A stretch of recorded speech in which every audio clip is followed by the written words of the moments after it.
Hi all, welcome back to our channel little beats. അപ്പോൾ ഇന്ന് ഞാൻ ഉണ്ടാക്കിയ ഒരു സ്ക്രാപ്പ് ബുക്ക് നിങ്ങളെ എല്ലാവരെയും കാണിക്കാമെന്ന് വിചാരിച്ചു. എൻ്റെ മോളുടെ കുറച്ച് ഫോട്ടോസൊക്കെ സെറ്റ് ചെയ്യാമെന്നൊക്കെ വിചാരിച്ച് പ്ലാൻ ചെയ്തതായിരുന്നു. പക്ഷേ ഇപ്പം ഞാൻ ഫോട്ടോസൊന്നും ഇതിൽ ഉൾപ്പെടുത്തിയിട്ടില്ല കേട്ടോ. കാരണം ഇതിൽ മിനിമം ഒരു 90ഓളം ഫോട്ടോസ് നമുക്ക് ഉൾപ്പെടുത്താനായിട്ട് പറ്റും. പക്ഷേ നമ്മൾ ഓരോ ഫോട്ടോസും ഓരോ സൈസിൽ സെറ്റ് ചെയ്ത് അത് പ്രിൻ്റ് ഔട്ടൊക്കെ എടുക്കണം. അപ്പോൾ അത്രത്തോളം ടൈം എനിക്ക് കിട്ടിയില്ല. പിന്നെ ഈ സ്ക്രാപ്പ് ബുക്ക് ഞാൻ ഉണ്ടാക്കിയത് നമ്മുടെ ലോക്ക്ഡൗൺ സമയത്തായിരുന്നു. ഏകദേശം ഒരു 6 മാസത്തോളമായി ഞാനിത് ഉണ്ടാക്കിയിട്ട്. പക്ഷേ ഇതുണ്ടാക്കുന്ന സമയത്ത് എനിക്ക് ഇതിൻ്റെ മേക്കിംഗ് വീഡിയോ എടുക്കാൻ പറ്റിയിട്ടുണ്ടായിരുന്നില്ല. കാരണം ക്യാമറയൊന്നും ആ സമയത്ത് കയ്യിലുണ്ടായിരുന്നില്ല. പിന്നെ ഇതെല്ലാവർക്കും ഉണ്ടാക്കാൻ പറ്റും കേട്ടോ. കുറച്ച് ക്ഷമയുണ്ടെങ്കിൽ എല്ലാവർക്കും ഉണ്ടാക്കാൻ പറ്റുന്നൊരു സംഭവം തന്നെയാണ്. പിന്നെ ഇതിപ്പോൾ കുറച്ച് ട്രെൻഡിങ് ആയിട്ടൊക്കെ വരുന്നുണ്ടല്ലേ. ഈ അടുത്ത് പറയുകയാണെങ്കിൽ നമ്മുടെ നടൻ കുഞ്ചാക്കോ ബോബൻ, അദ്ദേഹത്തിൻ്റെ ബർത്ത്ഡേക്ക് അദ്ദേഹം പോസ്റ്റ് ചെയ്ത വീഡിയോ നിങ്ങൾ ഒരുപാട് പേര് കണ്ടിട്ടുണ്ടാവും. ഒരുപാട് ഫോട്ടോസൊക്കെ അറേഞ്ച് ചെയ്ത് അദ്ദേഹം പോസ്റ്റ് ചെയ്തിട്ടുണ്ടായിരുന്ന ഒരു വീഡിയോ ആയിരുന്നു. അതിൽ ഇതുപോലത്തെ സ്ക്രാപ്പ് ബുക്കൊക്കെ ഉണ്ടായിരുന്നല്ലോ. അപ്പോൾ ഇന്ന് ഞാൻ ഈ വീഡിയോയിലൂടെ ഞാനിത് എങ്ങനെയാണ് ഉണ്ടാക്കിയത് എന്നുള്ള കാര്യം ഡീറ്റെയിൽഡ് ആയിട്ട് പറഞ്ഞു തരാമെന്നാണ് വിചാരിക്കുന്നത്. അതുപോലെ എന്തൊക്കെ മെറ്റീരിയൽസാണ് യൂസ് ചെയ്തത്, നമുക്ക് ഈ മെറ്റീരിയൽസ്, സ്ക്രാപ്പ് ബുക്ക് മെറ്റീരിയൽസ് എവിടെ നിന്ന് വാങ്ങിക്കാനായിട്ട് പറ്റും തുടങ്ങിയ കാര്യങ്ങളൊക്കെ ഞാൻ ഡീറ്റെയിൽ ആയിട്ട് പറഞ്ഞു തരാം. അപ്പോൾ ആദ്യം തന്നെ നമുക്ക് ഈ സ്ക്രാപ്പ് ബുക്ക് ഒന്ന് കാണാം. അതിനുശേഷം നമുക്ക് ഈ കാര്യങ്ങളൊക്കെ ഡിസ്കസ് ചെയ്യാം.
ഇതാണ് നമ്മുടെ സ്ക്രാപ്പ് ബുക്ക്. അപ്പോൾ നിങ്ങൾക്ക് ഇഷ്ടമായെങ്കിൽ അഭിപ്രായങ്ങളൊക്കെ കമൻറ്റ് ചെയ്യുക. എന്തെങ്കിലും സജഷൻസ് ഒക്കെ ഉണ്ടെങ്കിൽ അത് കമൻറ്റ് ചെയ്യുക കേട്ടോ. ആദ്യം ഞാൻ പറയാൻ പോകുന്നത് ഇതിൻ്റെ ബേസ് എങ്ങനെയാണ് ഉണ്ടാക്കിയെന്നുള്ളതാണ്. അതായത് ഈ കവർ പേജ് നിങ്ങൾക്ക് കണ്ടാൽ തന്നെ അറിയാം, നല്ല കട്ടിയുണ്ട് അല്ലേ. ഇപ്പം നമ്മുടെ റെക്കോർഡ് ബുക്കിനെയൊക്കെ പോലെ നല്ല കട്ടിയുള്ള കവർ പേജാണ്. അപ്പം ഇതിന് വേണ്ടിയിട്ട് ഞാൻ യൂസ് ചെയ്തത് ഫോം ബോർഡാണ് കേട്ടോ. ഫോം ബോർഡ് ഞാൻ വാങ്ങിച്ചത് ഒരു ക്രാഫ്റ്റ് ഷോപ്പിൽ നിന്നാണ്. അതുപോലെ ബുക്ക് സ്റ്റാളുകളിലൊക്കെ കിട്ടും, അല്ലാതെ നമുക്ക് ഓൺലൈനായിട്ട് വാങ്ങിക്കാനും കിട്ടും. പല തിക്നെസ്സുകളിലുള്ള ഫോം ബോർഡ് അവൈലബിൾ ആണ്. അപ്പോൾ അത് നോക്കി നിങ്ങൾക്ക് ഏതാണ് വേണ്ടതെന്നൊക്കെ നോക്കിയിട്ട് വേണം വാങ്ങിക്കാൻ. ഇപ്പോൾ ഏകദേശം ഒരു റെക്കോർഡ് ബുക്കിൻ്റെയൊക്കെ കവർ പേജിൻ്റെ തിക്നെസ് നിങ്ങൾക്ക് അറിയാമല്ലോ. അപ്പോൾ ഏകദേശം ആ ഒരു തിക്നെസ്സൊക്കെ നോക്കിയിട്ട് നിങ്ങൾ വാങ്ങാം. ഫോം ബോർഡ് തന്നെ വാങ്ങണമെന്നൊന്നുമില്ല, കാർഡ് ബോർഡ് യൂസ് ചെയ്തിട്ട് നമുക്കിത് ചെയ്യാവുന്നതാണ്. ഞാനിവിടെ ഫോം ബോർഡ് സെലക്ട് ചെയ്യാൻ കാരണം ഇത് കുറച്ചും കൂടെ ലാസ്റ്റിംഗ് ആയിരിക്കും, അതുകൊണ്ടാണ് ഫോം ബോർഡ് ഞാൻ യൂസ് ചെയ്തത്. ഇതിന് പകരമായിട്ട് കാർഡ് ബോർഡ് ആയാലും മതി. പിന്നെ ഈ കവർ പേജ് നോക്കുകയാണെങ്കിൽ ഇതിന് 3 ഡിവിഷൻസ് ആണല്ലേ ഉള്ളത്. ഈ ഫ്രണ്ട് പേജ്, അതുപോലെ ഈ ബാക്ക് പേജ്, പിന്നെ ഈ ഒരു പോർഷൻ. അപ്പോൾ നിങ്ങൾക്ക് ഏത് സൈസിലാണോ സ്ക്രാപ്പ് ബുക്ക് വേണ്ടത് ആ സൈസിൽ നിങ്ങൾ ഫോം ബോർഡ് കട്ട് ചെയ്യുക. ഈ 3 ഭാഗങ്ങൾ കട്ട് ചെയ്തിട്ട് ഒരു ചാർട്ട് പേപ്പറിൽ ഒട്ടിച്ചിട്ട് അത് ബൈൻഡ് ചെയ്തെടുക്കണം. നമ്മൾ ബുക്കൊക്കെ ബൈൻഡ് ചെയ്യില്ലേ, അതുപോലെ പേപ്പർ വെച്ച് നമ്മൾ ബൈൻഡ് ചെയ്യാറില്ലേ, അതുപോലെ ബൈൻഡ് ചെയ്തെടുക്കുക. അപ്പോൾ ബൈൻഡ് ചെയ്ത് കഴിഞ്ഞാൽ ബേസ് റെഡിയായി. ഇനി നമുക്ക് ഉള്ളിലുള്ള പേജുകളാണ് ഉണ്ടാക്കേണ്ടത്. അത് സാധാരണ നോട്ട്ബുക്കുകളിലൊക്കെ ഉള്ള പേജുകളെ പോലെ തന്നെ ഈ സെയിം ചാർട്ട് പേപ്പർ, നിങ്ങൾ ബൈൻഡ് ചെയ്യാൻ യൂസ് ചെയ്ത ചാർട്ട് പേപ്പർ ഏതാണോ അത് യൂസ് ചെയ്തിട്ട് എത്ര പേജസ് വേണം അത്രയും പേജസ് നിങ്ങൾ ഒട്ടിച്ചെടുക്കുക. ഇനി ചാർട്ട് പേപ്പർ ചൂസ് ചെയ്യുമ്പോഴും കുറച്ച് കാര്യങ്ങൾ ശ്രദ്ധിക്കാനുണ്ട്. അതായത് പല തിക്നെസ്സുകളിലുള്ള ചാർട്ട് പേപ്പറുകൾ അവൈലബിൾ ആണ്. അതായത് 180 GSM, 200 GSM, 220 GSM, അങ്ങനെ പല തിക്നെസ്സുകളിലുള്ള ചാർട്ട് പേപ്പർ നമുക്ക് വാങ്ങിക്കാനായിട്ട് പറ്റും. അപ്പം നിങ്ങൾ തീരെ തിക്നെസ് കുറഞ്ഞ ചാർട്ട് പേപ്പർ യൂസ് ചെയ്യാതിരിക്കുക, കാരണം അതത്ര ലാസ്റ്റിംഗ് അല്ല. അതുപോലെ തന്നെ ഭയങ്കര തിക്നെസ് ഉള്ള, നമുക്ക് മടക്കാൻ ബുദ്ധിമുട്ട് തോന്നുന്ന തരത്തിലുള്ള അത്രയും തിക്നെസ്സുള്ള ചാർട്ട് പേപ്പറും യൂസ് ചെയ്യാതിരിക്കുക, കാരണം നമുക്കിത് ഫോൾഡ് ചെയ്യാനൊക്കെ ഭയങ്കര ബുദ്ധിമുട്ടായിരിക്കും. അപ്പോൾ ഏകദേശം ഇതുപോലെയൊക്കെ ഫോൾഡ് ചെയ്യാൻ പറ്റുന്ന തരത്തിലുള്ള ചാർട്ട് പേപ്പർ വാങ്ങാനായിട്ട് നോക്കുക. പിന്നെ ഞാനിവിടെ യൂസ് ചെയ്തത് ബ്ലാക്ക് ചാർട്ട് പേപ്പറാണ്. നിങ്ങൾക്ക് ഏത് കളർ ചാർട്ട് പേപ്പർ വേണമെങ്കിലും യൂസ് ചെയ്യാം, കാരണം ഇതിൻ്റെ മുകളിൽ നമ്മൾ പ്രിൻറ്റഡ് പേപ്പേഴ്സ് ഒട്ടിക്കുന്നത് കൊണ്ട് തന്നെ ചാർട്ട് പേപ്പർ പിന്നീട് കാണുമൊന്നുമില്ല. അതുകൊണ്ട് ഏത് കളേഴ്സാണോ അവൈലബിൾ ആയിട്ടുള്ളത് അത് നിങ്ങൾക്ക് ചൂസ് ചെയ്യാം. പിന്നെ ഈ പ്രിൻറ്റഡ് പേപ്പേഴ്സ് ഞാൻ ഓൺലൈനായിട്ടാണ് വാങ്ങിയത്, ആമസോണിൽ നിന്ന്. ആമസോണിൽ ഒരുപാട് കളക്ഷൻസ് ഉണ്ട് പാറ്റേൺ പേപ്പേഴ്സിൻ്റെ, ഒരുപാട് ബ്രാൻഡ്സിൻ്റെ, ഡിഫറെൻറ്റ് ബ്രാൻഡ്സിൻ്റെ ഒരുപാട് കളക്ഷൻസ് അവൈലബിൾ ആണ്. ഞാൻ വാങ്ങിച്ചത് ഈനോ ഗ്രീറ്റിങ്സിൻ്റെ പാറ്റേൺ പേപ്പറാണ്. അതൊരു ബുക്ക്ലെറ്റ് ആയിട്ടാണ് കിട്ടുക. അപ്പോൾ ഈനോ ഗ്രീറ്റിങ്സിൻ്റെ ബുക്ക്ലെറ്റിലാണെങ്കിൽ ഓരോ പാറ്റേൺസും 2-3 ഷീറ്റ് റിപ്പീറ്റ് ചെയ്തിട്ടുണ്ടാവും. അപ്പോൾ നമുക്കൊരു പാറ്റേൺ നമുക്ക് എന്തെങ്കിലും മിസ്റ്റേക്ക് വന്ന് പോയാൽ തന്നെ നമുക്ക് അതിനകത്ത് എടുക്കാനായിട്ട് ബാലൻസ് ഉണ്ടാവുമെന്ന് അർത്ഥം. ഇനി നമുക്ക് ഫ്രണ്ട് പേജിൽ എന്തൊക്കെയാണ് ചെയ്തിരിക്കുന്നത് എന്നുള്ളതിൻ്റെ ഡീറ്റെയിൽസ് നോക്കാം. എനിക്ക് ഈ കവർ പേജിൽ ഏറ്റവും ഫേവറേറ്റ് ആയിട്ടുള്ളത് ഈ സർക്കിളാണ്. ഈ ഒരു സർക്കിൾ ബേസിൽ നിന്ന് ഒരല്പം പ്രൊജക്റ്റ് ചെയ്ത് നിൽക്കാൻ വേണ്ടിയിട്ട് ഞാൻ ഇതുപോലത്തെ ഡബിൾ സൈഡ് ടേപ്പ് യൂസ് ചെയ്തിട്ടാണ് ഇത് ഒട്ടിച്ചിട്ടുള്ളത്. കാണുന്നില്ല, ഇതൊരല്പം തിക്നെസ് ഉള്ള ഡബിൾ സൈഡ് ടേപ്പാണ്, അതുകൊണ്ടാണിത് ഒരല്പം പ്രൊജക്റ്റ് ചെയ്ത് നിൽക്കുന്നത്. പിന്നെ ഇവിടെയാണ് ഞാൻ മോളുടെ നെയിം ഉൾപ്പെടുത്തിയിട്ടുള്ളത്. ഇത് പേപ്പറിൽ തന്നെ വളരെ തിന്നായിട്ട് ഇതുപോലെ കട്ട് ചെയ്തെടുത്ത് ഒട്ടിച്ചതാണ്. അതുപോലെ ഈ ബലൂണും ക്ലൗഡും അതുപോലെ പോളാർ ബെയറും എല്ലാം പേപ്പറിൽ കട്ട് ചെയ്തെടുത്ത് ഒട്ടിച്ചതാണ്. പിന്നെ 2 ബേബി ഡ്രസ്സ് ഇതുപോലെ പേപ്പറിൽ തന്നെ കട്ട് ചെയ്തെടുത്ത് ഒട്ടിച്ചിട്ടുണ്ട്. ഇതും ഡബിൾ സൈഡ് ടേപ്പ് വെച്ച് തന്നെയാണ് ഒട്ടിച്ചിട്ടുള്ളത്, അതുകൊണ്ടാണ് ഇത് അല്പം പ്രൊജക്റ്റ് ചെയ്ത് നിൽക്കുന്നത്. പിന്നെ ഈ ഡ്രസ്സിൻ്റെ ബട്ടൺ പൊട്ട് യൂസ് ചെയ്തിട്ടാണ് ചെയ്തിട്ടുള്ളത്.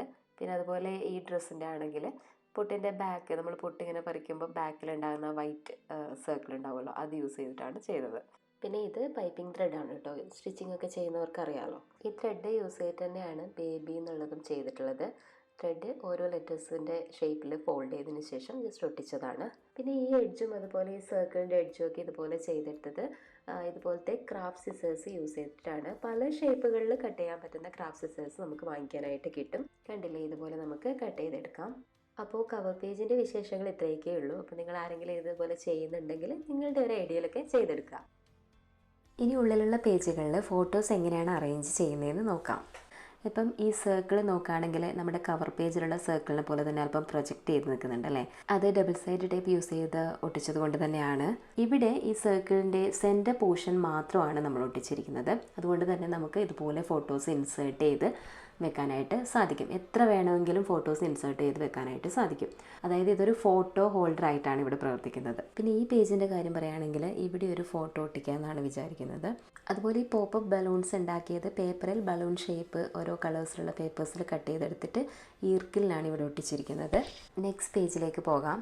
ഇവിടെയൊന്നും പിന്നെ കൂടുതൽ പറയാനൊന്നുമില്ല, നിങ്ങൾക്ക് കാണുമ്പോൾ തന്നെ മനസ്സിലാവും എങ്ങനെയാണ് ഫോട്ടോ അറേഞ്ച് ചെയ്യേണ്ടതെന്നല്ലേ.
അപ്പോൾ നമ്മുടെ സ്ക്രാപ്പ് ബുക്ക് വീഡിയോ എല്ലാവരും കണ്ടല്ലോ. അപ്പോൾ നിങ്ങളുടെ അഭിപ്രായങ്ങളൊക്കെ കമൻറ്റ് ചെയ്യുക, എന്തെങ്കിലും സജഷൻസ് ഒക്കെ ഉണ്ടെങ്കിൽ കമൻറ്റ് ചെയ്യുക.